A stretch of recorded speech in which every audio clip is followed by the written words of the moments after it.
Hello, friends out in YouTube land. It's your old buddy Lee, Grandpa, as some of you started calling me. Yeah, I guess I am old enough to be your grandpa. Some of you young whippersnappers. But I lived in a really exciting time.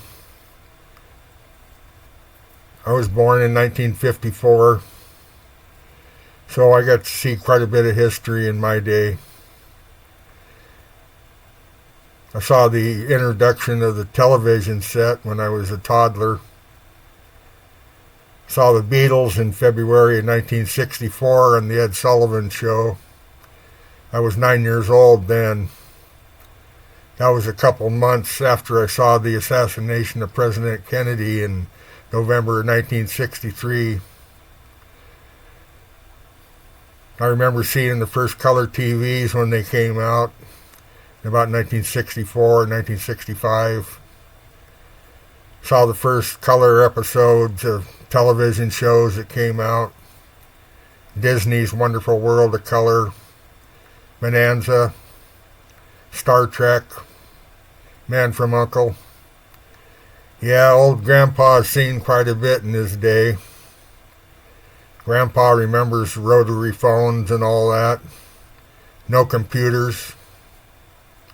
Newspaper, if you wanted to know the news, you'd read the newspaper or watch Walter Cronkite on black and white TV in my day. Cars were a lot different back in my day, too. I remember when the first Mustang was made in 1964. I remember seeing the first Camaro, Firebird, Roadrunner, Barracuda, all those cars. I remember the Corvette. It was a good time to grow up. We don't have any control over when we're born. Yeah, I wish I could live to be 700 years old, but unfortunately that's not the plan. Most of us live to be 70 to 80 years old. Those of us that live past 80 have a rough go, boy. Over the years, I've seen a lot of older people in their 80s. I've even had a couple of them tell me, Lee, don't get too old, buddy. You won't like it. So, I'm not in any rush to get to the cemetery, but I'll just take it as it comes.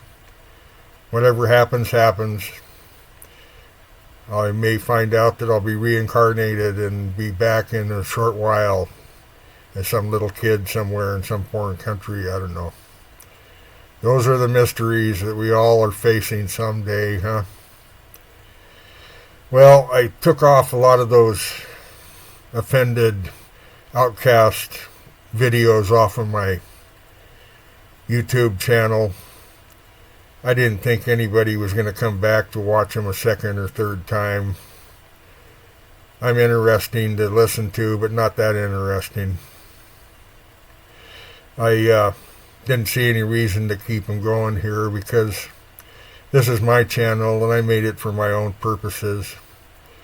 I don't want to be a little satellite or an auxiliary of the offended outcast channel. Then it's not my channel anymore if people come here just to see what the latest scoop on Ray and Jeb and the young couple are. I've still stayed subscribed to their channels, and I did check today to see if there's any news. And there's a couple other guys that are kind of keeping track of what's going on with those guys too. And there was some kind of update from Jeb. I listened to what the guy had to say, and it didn't really seem like much to even bother to talk about on the channel. Jeb's still kicking. He's got his property up there. He's still scared.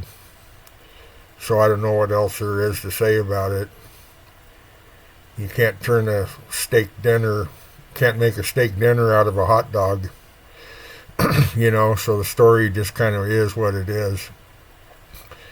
I been working on my book, volume number 4, my Wakeman house seance story, and been enjoying that.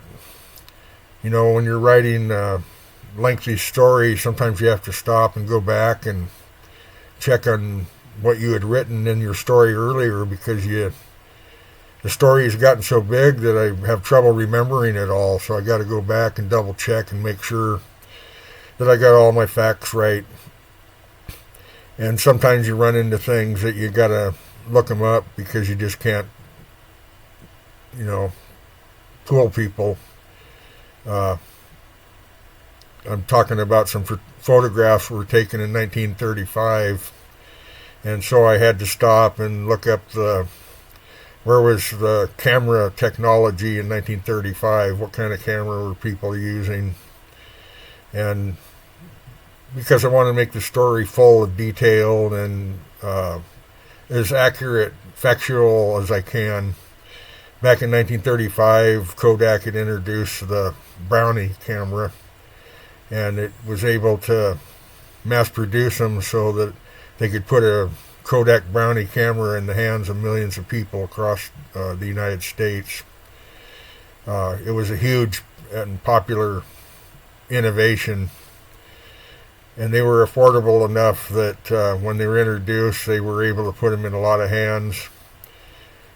They produced kind of the typical square black and white picture during that time. If you ever looked at old photo albums, you probably see a lot of them in there. It's probably what your grandparents or great-grandparents had if they could afford a camera back in 1935. There was a lot of people who weren't making it real good in 1935. They were coming out of the Depression. And so a camera was the least of people's worries. And what do you want to take pictures of? A bunch of people standing in a soup line, So anyway, I did research, and every time you stop and research, it takes some time away from thumping on the keys. So I only got a limited number of pages done. My two characters, Carla and Larry, they're sitting at her kitchen table, and she happened to find some old boxes in the closet, and inside the boxes were a couple old photo albums. And so they're sitting there having some coffee, looking at the pictures. Some of them she knows who the people in the pictures are. Some of them she doesn't.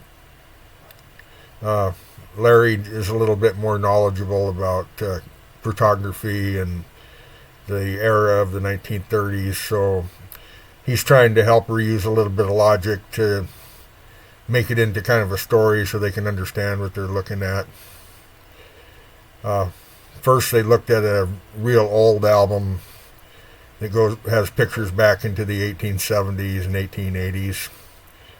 And they were looking at the clothing and the houses and seeing that there was no electric wires running to the houses, and kind of discussing the era, that pre-World War I time.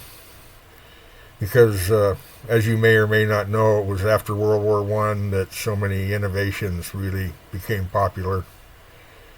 A lot of cities didn't even have electricity, or they had limited electricity during World War I, and rural people had nothing. They were still at the kerosene lamp stage. So anyway, I did work on my story for a while, got to plug away, and it's really interesting. Some days are better days and the sentences seem to flow a little more better.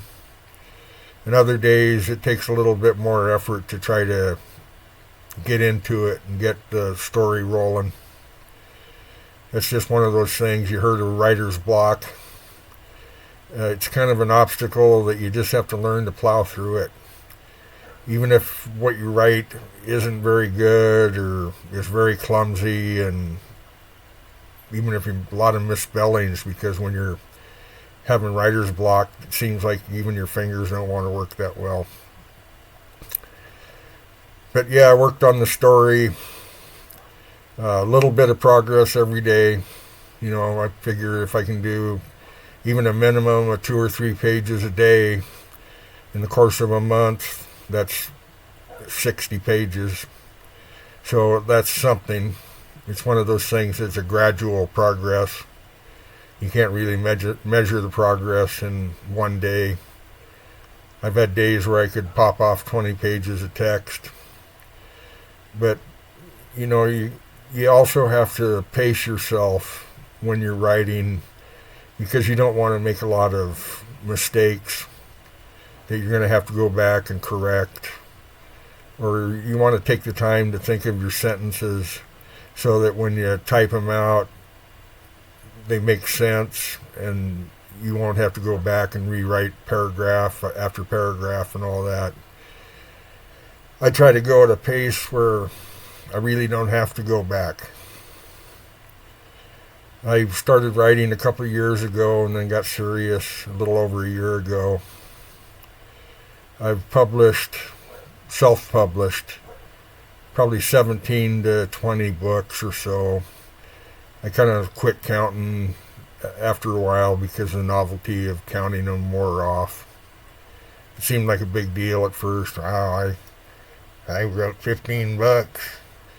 But after a while, it's just kind of book by book, and it's no big deal.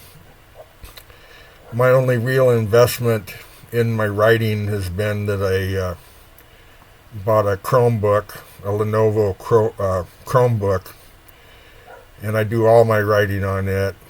I do all my editing on it, all my publishing on it.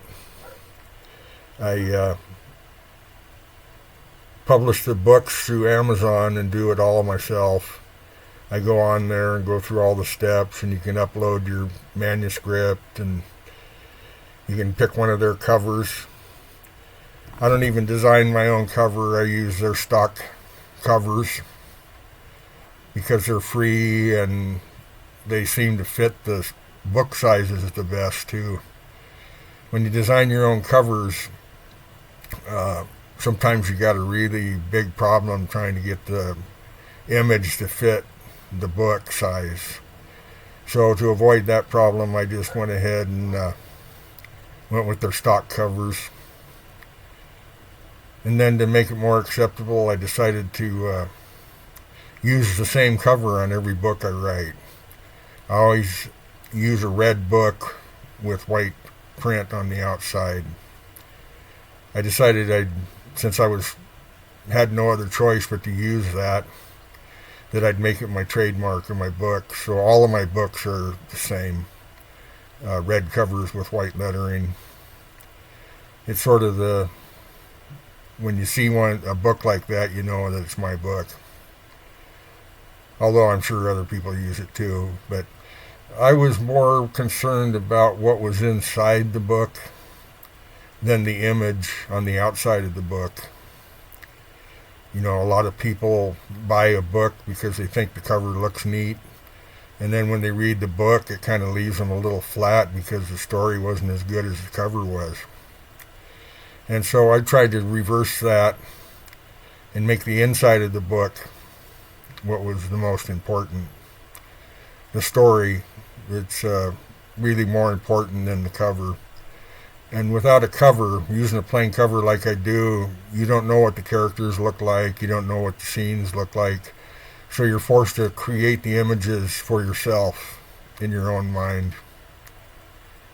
I just think that some of my philosophy and the reasons why I did the things I did when I put my books together, they made sense to me. And as you know, by looking at me, I'm an old guy, so I'm a little more likely to do things the way that I remember them in my past. And that was how books were back when I was a kid, was they didn't have images on the cover. They were mostly a solid green or blue with lettering like I've described my books as, except mine are red and white. I thought red and white was pretty flashy looking. So anyway, I try to make a video presentation every day, something for you to listen to. I hope you enjoyed this presentation tonight, and I appreciate your taking the time to hear and listen to me.